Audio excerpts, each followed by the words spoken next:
Good evening. I want to thank you all for coming out tonight, braving the storm. We really appreciate it. I'm Dave Egerbrecht. I'm Executive Vice President at Phillips Plastics, and I'm presently in charge of this facility here in Hudson. The City of Hudson, Town of Troy, Governor Thompson, State Representative Sheila Harskov, many area and statewide businesses, over 3,200 area residents by petition, and 70% of the area voters in the 1993 gambling referendum have said no to a Hudson casino. Croyland Properties, a limited partnership owned by dog track developers from Florida, has repeatedly stated that they will close the Hudson dog track unless the sale of this facility to the Native Americans for use as an off-reservation gambling casino occurs.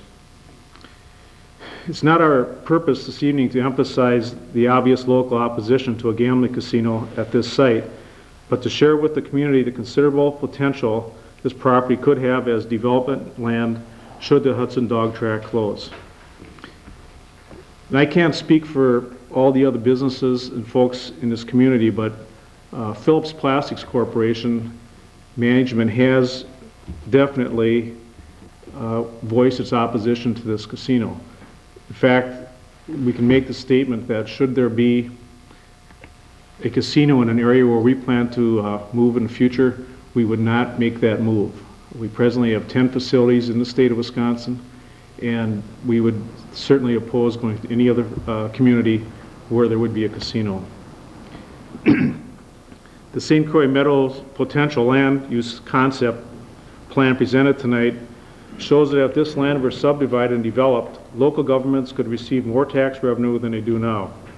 Local business leaders are convinced that the tract property is so valuable that a tract failure would not seriously damage the Hudson economy or its tax base. The main building or different parts of it could be used for many purposes.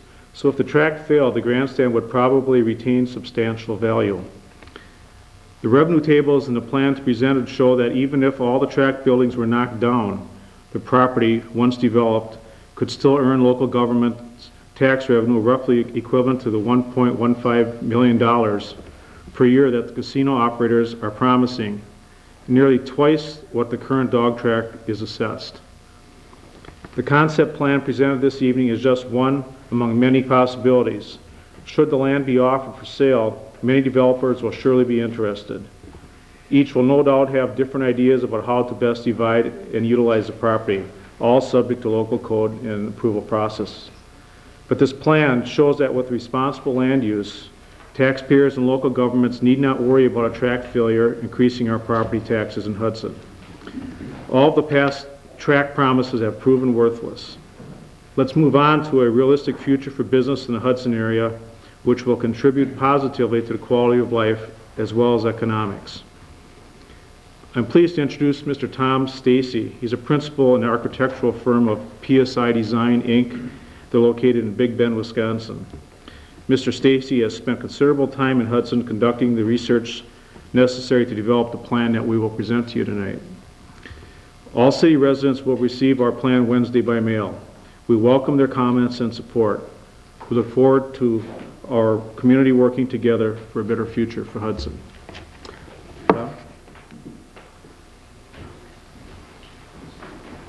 Thank you, Dave. On behalf of Phillips Plastics, who initially asked me to get personally involved, as well as the Committee for a Better Future, I'd like to present the plans that you see to my left. But before I do that, I'd like to explain what our involvement has been. We were asked by Phillips, having worked with them on similar developments, not specifically in Hudson, but in communities like Menominee and elsewhere in the state, to take a look at this particular property and the existing building and come up with some alternative uses. They felt also that since we're not in the area and not a political voice or affected by some of the controversy surrounding this property, that we would be able to bring some new ideas to the table and for the most part, excuse me, unaffected ideas. So what you see in front of you is purely an academic exercise on my part and members of our staff to develop this commercial property. Presently, the site is bounded on the north, excuse me, on the east by a heavily wooded zoned residential area, and to the south. I've done this since my performing days.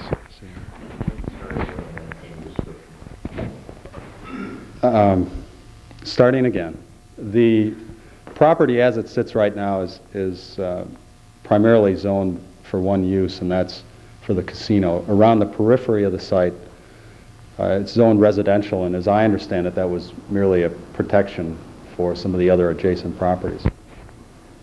What we've done is we've allocated the area immediately surrounding the existing facility. I'll step over to the other side. As a commercial use, and also allocated some surface parking area to that same use. The area which is now the parking lot, we've divided up into separate properties ranging between 3.8 acres and 7.9 acres, and those are zoned, we would propose a zoning of industrial or light industrial. Off to the east and to the south, we've proposed multifamily zoning along County Highway F and up into Carmichael. We've proposed light commercial, and then off to the south and to the east, single family and two family residential.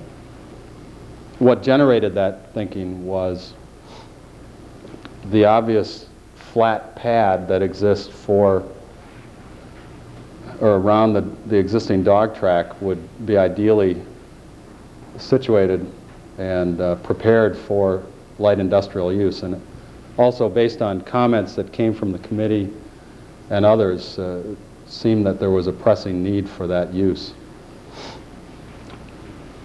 The idea of a multifamily development around the periphery, this being the existing ring road, that would be to buffer and make a transition between light industrial and 1 and 2 family residential. The area in orange here, the thought being that being right on the main thoroughfares, it would position itself well for retail development, as well as provide additional services for developing businesses within the park. A lot of us are accustomed to seeing plans of this nature which just tell you what goes where and what zoning is what. We were asked then to give it more of a realistic impression and develop some diagrams that would represent the development on the site. And that's what you see in front of you now. Going through the various uses, we have 8 industrial sites, as I said, between 3.8 acres and 9. The existing parking lot is already pre-graded and would be an excellent building pad for those uses. There's also the other benefit that with developing this area, you would actually increase the amount of green space per acre, which is very environmentally friendly. In developing this, I should point out that we've maintained a lot of the existing traffic patterns and actually enhanced those somewhat. The existing building being something of a focal point. Also, as it relates to industrial development, the quality of this building is pretty high. In fact, it's very high. And we would suggest that certain covenants be created to maintain consistency throughout this development, at least on the commercial level. Moving down towards the county highway and Carmichael, we've shown some some strip-type development which would support some shops and other functions for the park. There was also a thought that within this area there could be a daycare center or some other shared use facility for the park itself. The multifamily that we've shown around the perimeter diagrammatically offers convenience to the office areas as well as to the business park, and it's very close to major transportation networks. And as I said earlier, it's a good transition between a commercial use excuse me, and a single family or two-family development. The other benefit that if it's oriented properly, you can take advantage of some of the really nice views that exist to the south and to the east. Residential areas are very desirable. What would need to be created is the infrastructure and the road networks to get back there. But as far as wooded property goes, it's an excellent opportunity. Haven't really commented on the existing building. We have looked at length as to what options exist there. And they're numerous, but we've really only explored it conceptually. It's conceivable that up to 120,000 leasable square feet are possible. As far as what uses could be made of that space, there are several.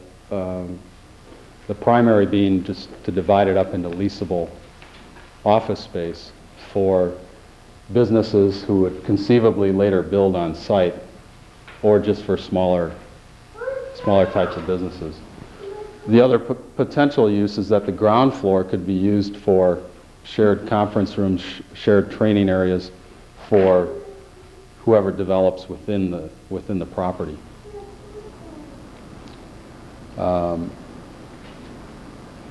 The grounds around the existing building could be developed. There were some ideas about perhaps a health facility that's also shared within the lower level, take advantage of the green space to the east to support that. With that, if there are any questions, I'd be happy to answer them. Otherwise, I'll turn it over to Mark to go through some of the financials.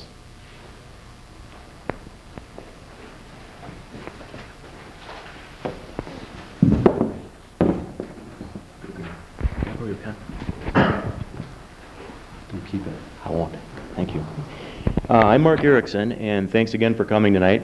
One of the exercises or reasons for this exercise is to demonstrate that a responsible use of this site, should the track fail and the property come on the market, is to show that development of the property would generate at least equivalent property taxes, greater property taxes than are currently being assessed to the dog track, and in the same range as that promised by the casino developers.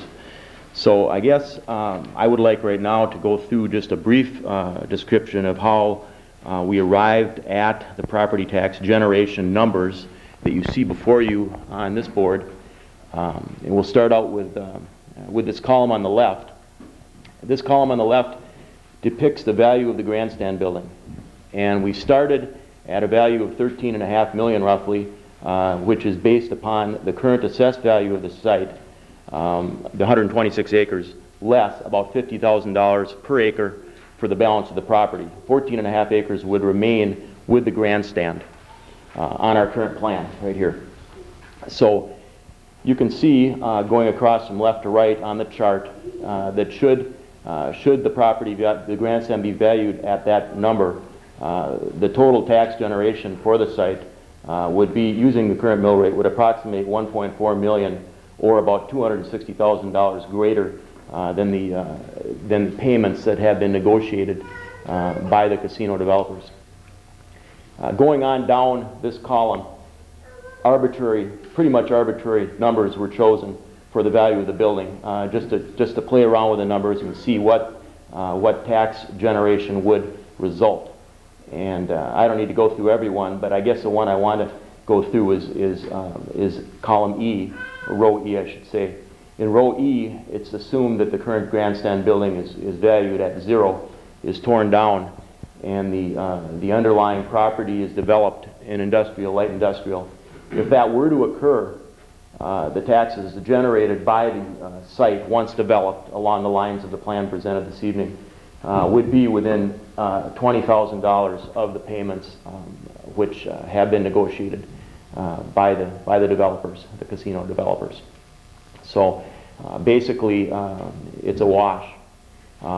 And that is basically based upon new job creation, based upon full real estate tax payments, which are far more beneficial to the community than what's been negotiated thus far. In terms of how the numbers actually came about, the city is currently expecting new industries to develop at over 20 acres per year in the industrial park, which they're contemplating east of town. They're considering annexing 200 acres. So there are only a total of about 45 acres of light industrial property in this plan. Presumably with the amount of pressure, development pressure for light industrial in the area, it would be developed relatively shortly. And the current industrial park generates about 8,500 acres per year, or $8,500 per year per acre in property taxes. So that's how we arrived at that figure.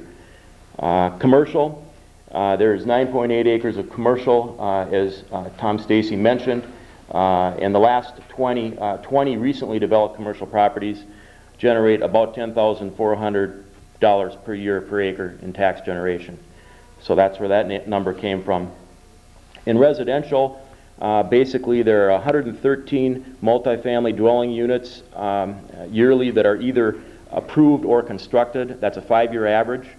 And it was the assumption for the purpose of this exercise that 50% of the developments would be in larger structures, 30 and over in the multifamily.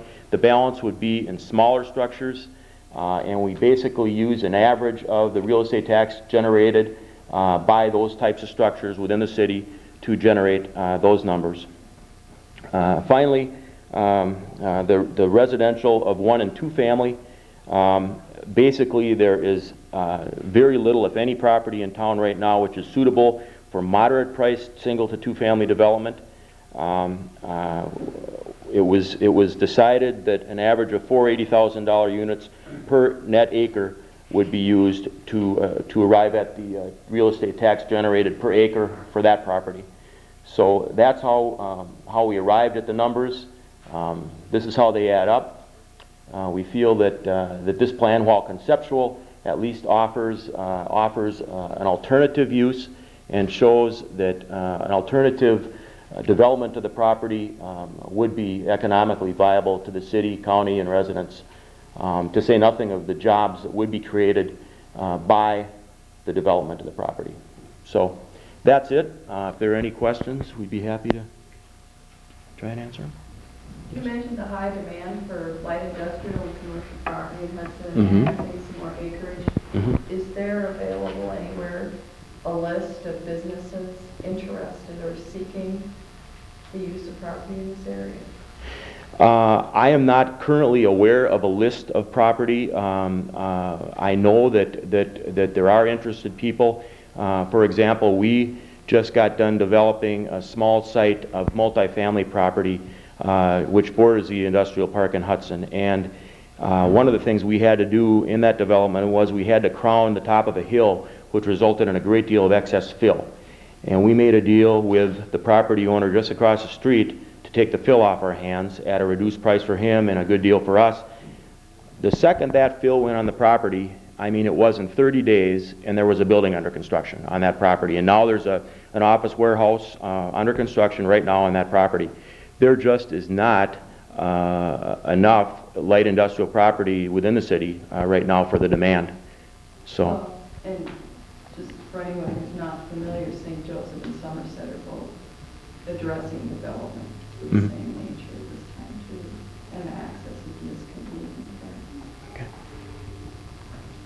Anything else? Okay. Well, thanks a lot.